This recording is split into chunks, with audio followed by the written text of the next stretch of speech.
Hello and welcome to Master Your Mindset with your host Isis Foster. This is the place to be for anyone who is on a personal development journey. I will be sharing with you my own mindset hacks and personal past experiences.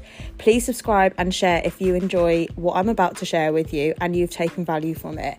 You never know who may need to hear it.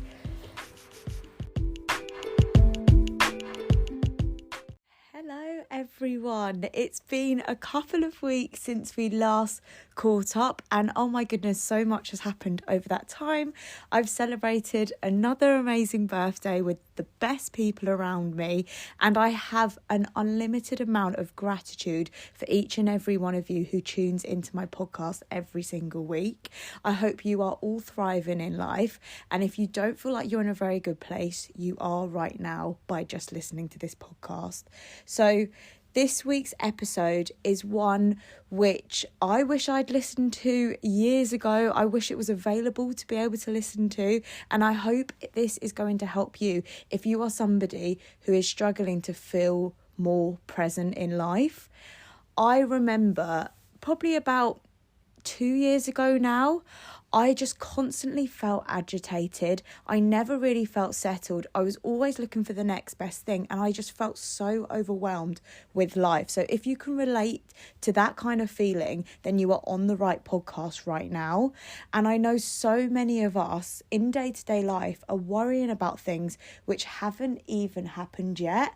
I can think of so many different occasions where I would stress about the outcome of a situation before I was even in the situation. Some would call me crazy, some would say it was normal, and others would think it was pure delusional. Have you ever been in a situation yourself where maybe you've got a job interview coming up and you're already stressing about the outcome of the job interview and you haven't even taken the interview yet?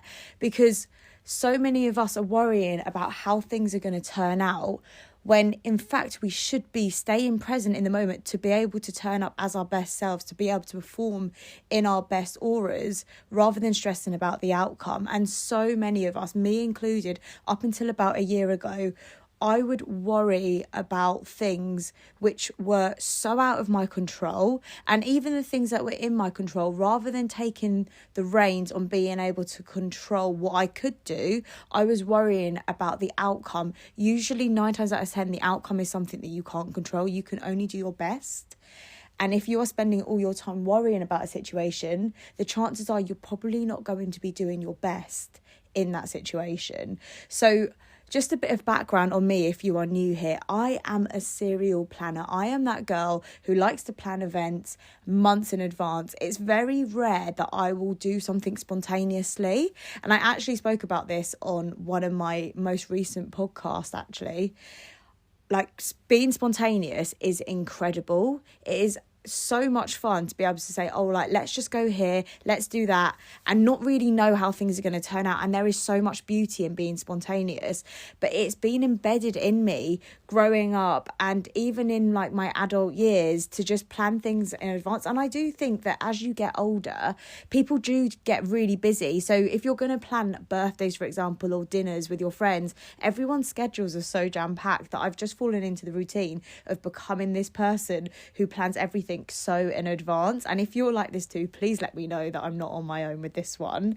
I love the feeling of feeling organised and having all your ducks in a row, as cliche as that sounds, because no one has their ducks fully in a row. But to know that I'm doing everything in my power to make sure that the next day when I wake up, I don't feel completely overwhelmed and I do feel organised with how the day is going to go, that makes me feel really at ease.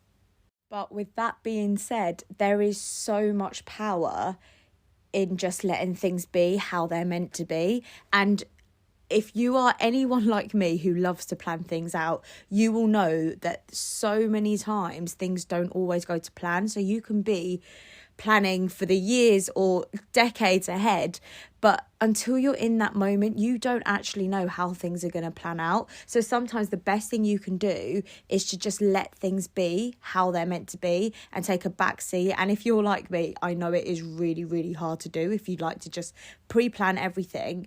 But by pre-planning everything, you're actually putting additional stress on yourself and you're worrying about things that haven't even happened yet.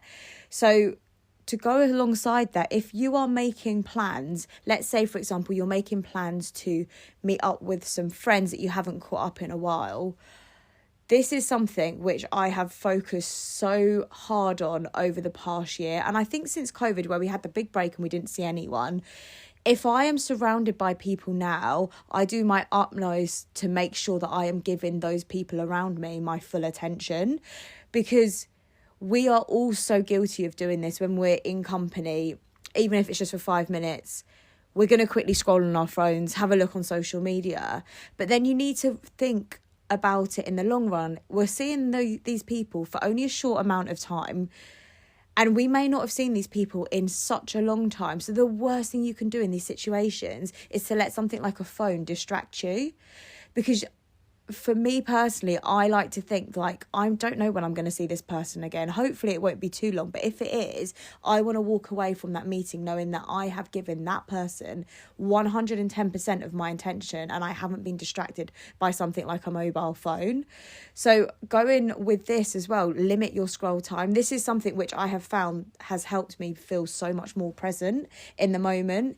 It's to take control of the amount of time that you spend scrolling pointlessly on social media.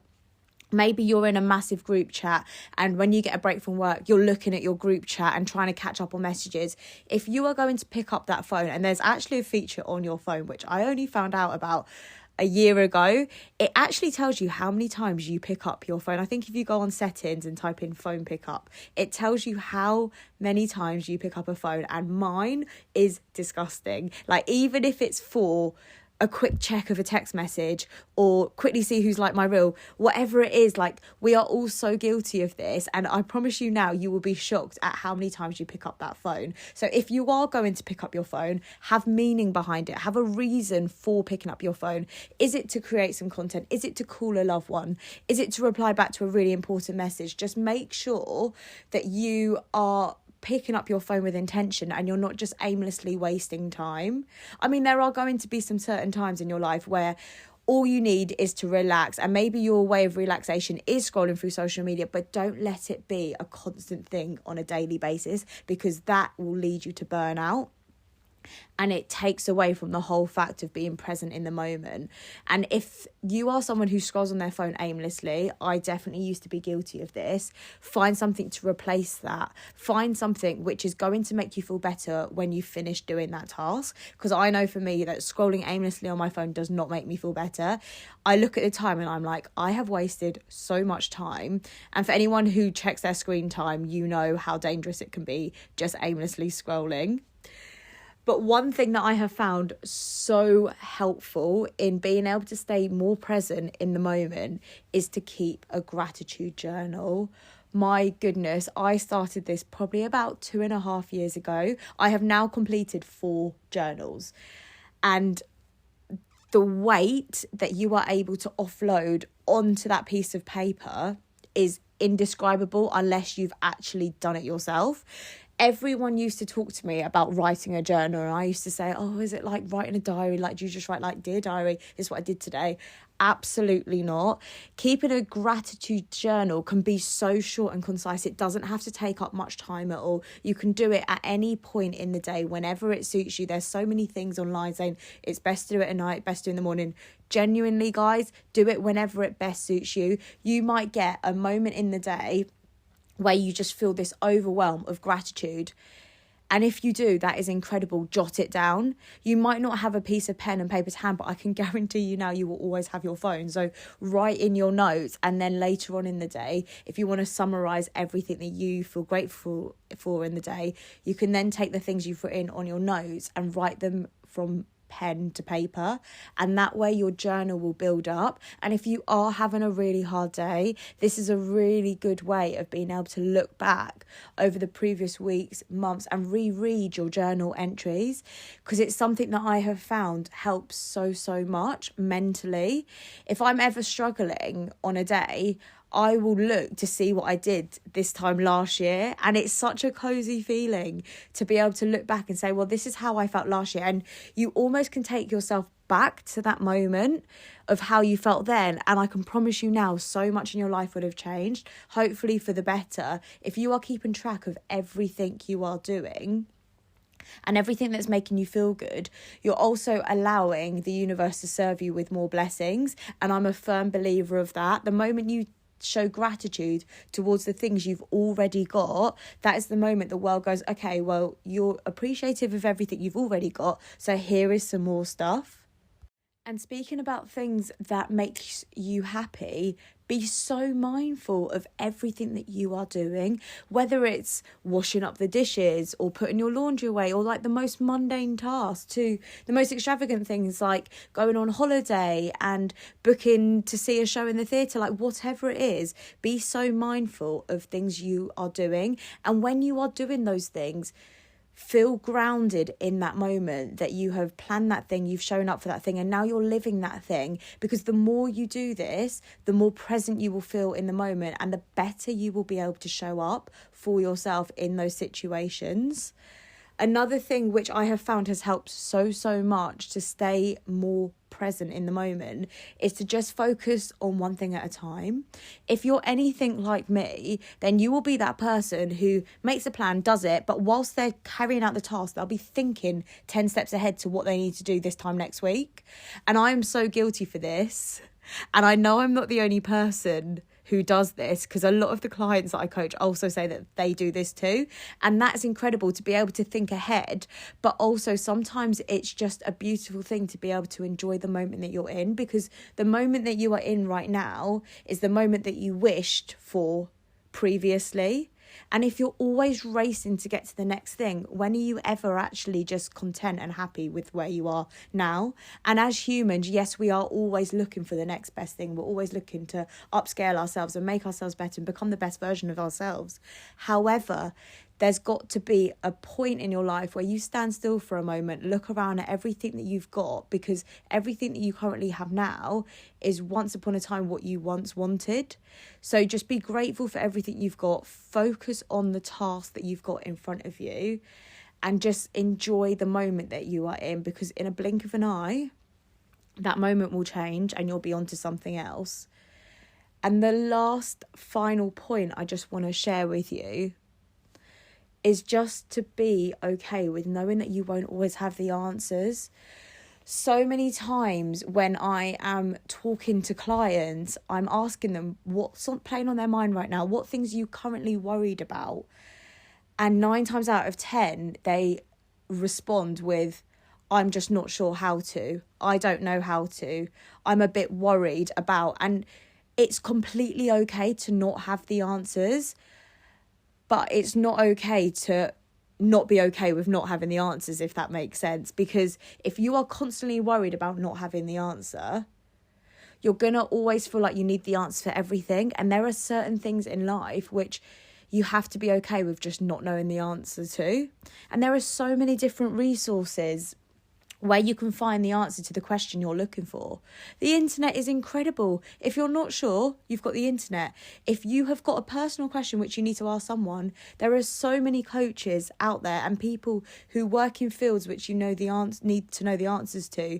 So don't put pressure on yourself to know the answer for everything. I will hold my hands up and say there is loads of questions which I still don't know the answer to. We're all on a journey together in this life. Some of us are further ahead in different areas of our lives, and that is completely normal. There's always going to be somebody who knows more than you about a certain topic, and I think that's a beautiful thing, because if you don't know the answer, you can guarantee there is somebody out there in this world who knows the answer to the question you are looking for.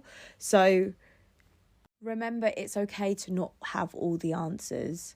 it's okay to only know as much as you do right now, because one of the most beautiful things in this world is that we are constantly growing and evolving each day. Imagine how boring it would be if you knew the answer to every single question in the world, and so did everybody else. We'd literally be AI robots with probably not much of a personality. We would never make mistakes. We would never grow because we already know everything. And I think one of the most incredible things in life is to be able to make a mistake, learn from it, grow from it, and develop into more of who you are meant to be. So thank you so much for tuning in to today's episode. Once again, I am so grateful for each and every one of you who tunes in to Master Your Mindset every single week. I hope this episode has shared value with you. If you feel like you resonated with any of the points discussed, please feel free to share on your social media platforms and tag me at IsisFoster1. You never know who may need to hear this. Thank you all so much for tuning in to Master Your Mindset with your host, me, Isis Foster. If you have enjoyed what I have shared with you today, I would really appreciate it if you could share it on your social media platforms and tag me at IsisFoster1. My goal with creating this podcast is to reach as many people as possible and help them get to wherever they want to be. So if you're in that position of being able to share this, it would be very much appreciated. Can't wait for you to tune in to the next podcast episode. Have an amazing week.